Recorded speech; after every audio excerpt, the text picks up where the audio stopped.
This is crazy. You have legs. I do. Who knew? I have an upper torso. I was 99% positive it was just chest up with you. No. Okay. No. This is nuts. I actually wear pants, In too. the flesh. Well, I want to ask you, the first question I want to ask you is, Chris Jericho last year, he made a comment. He said that when you came back, you were going to be the biggest babyface. Yeah. And he said that you were like, I don't want to be a babyface. I don't know how to be a babyface.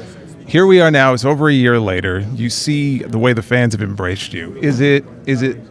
Talk about the transition. Was it difficult for you to be switched over into that role? I would imagine it's harder I'll put it this way. Be loved than hated. So it is, because, well, first of all, let's state facts, right?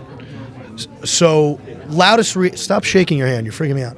Loudest reaction every single week is when my music hits. That's a fact. A lot of people like to talk about feelings. That's a fact. How did that happen? I think anybody can relate to my story. The reason I was afraid is because I was afraid of rejection. And it's a lot easier walking through that curtain not caring how people think about you than it is walking through that curtain and it's your job to care. Now it's my job to make sure that everybody in that arena cares about me. It's my job to make sure that everybody in that arena feels represented by me, and I take that job very seriously. Is it fun? No, not really. But I feel I've put my own twist on it, and I've been able to be myself unapologetically, and I think the fans love me for that. I'm their scumbag. So I'm not your, Wheaties-eating, run-of-the-mill, blue-eyed babyface. I'm your friend in your friend group that deep down you love, but God am I problematic.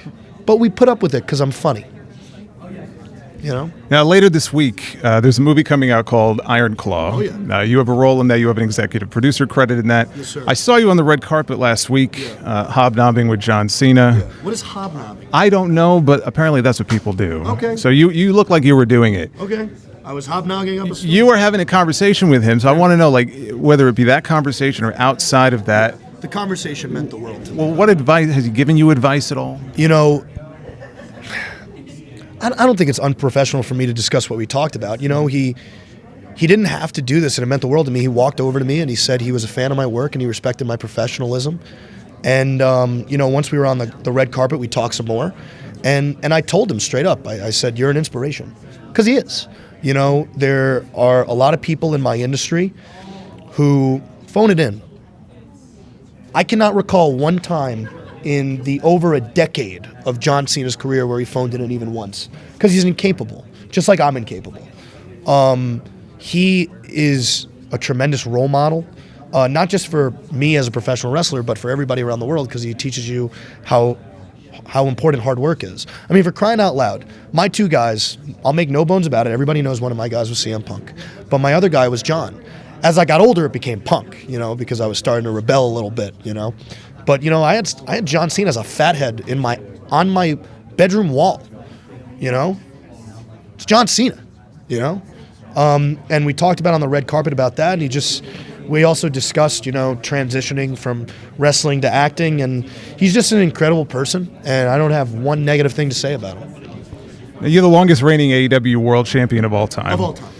Tony Khan, your boss, Yeah. just the other day at the Final Battle Scrum made a comment. He likes to call AEW the challenger brand. Sure.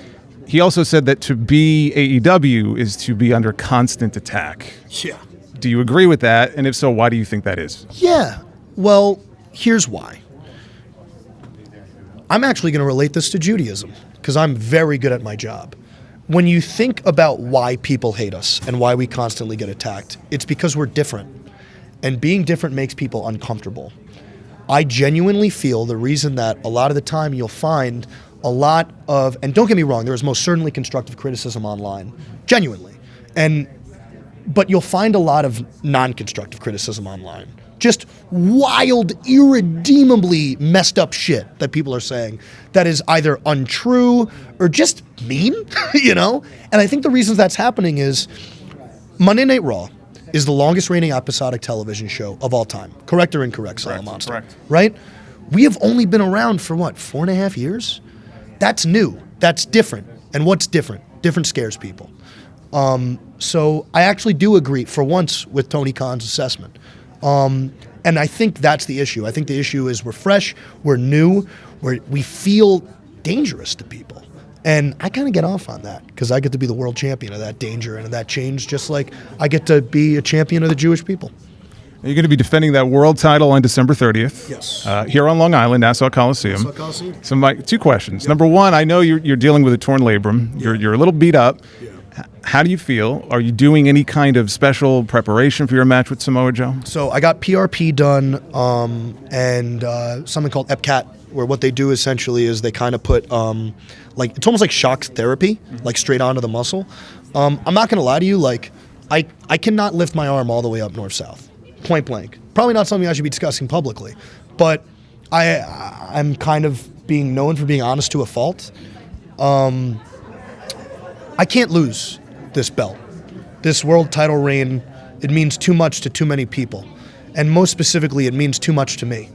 I'm going to go in there guns a-blazing. I'm going to give it 110%. I've wrestled Samoa Joe before. Hardest match of my reign. I believe I've had 11 title defenses. I also hold the record for the most title defenses of any world champion in the history of my company. But of every single match that I've had, the one where I was in the most physical danger, honestly, was Joe at Grand Slam. I know what I'm heading into, but I'm going to win because I have to win. Last question. Any favorite events from all your times in the Nassau Coliseum? I'm sure you've been there more than enough times. Is there one event that you remember that you think is your favorite? I'm not saying it's my favorite, but for some reason I distinctively remember watching Jack Swagger. And he was in the main event, and I think it was against Cena, and it was a house show. And I just remember thinking to myself, like, I got to do this. And now I met one guy and I work with the other guy, and shit like that at times it's a little surreal, So pretty cool. Well, Max, congratulations on the honor. Thank you. Pleasure to meet you. Thank you very much.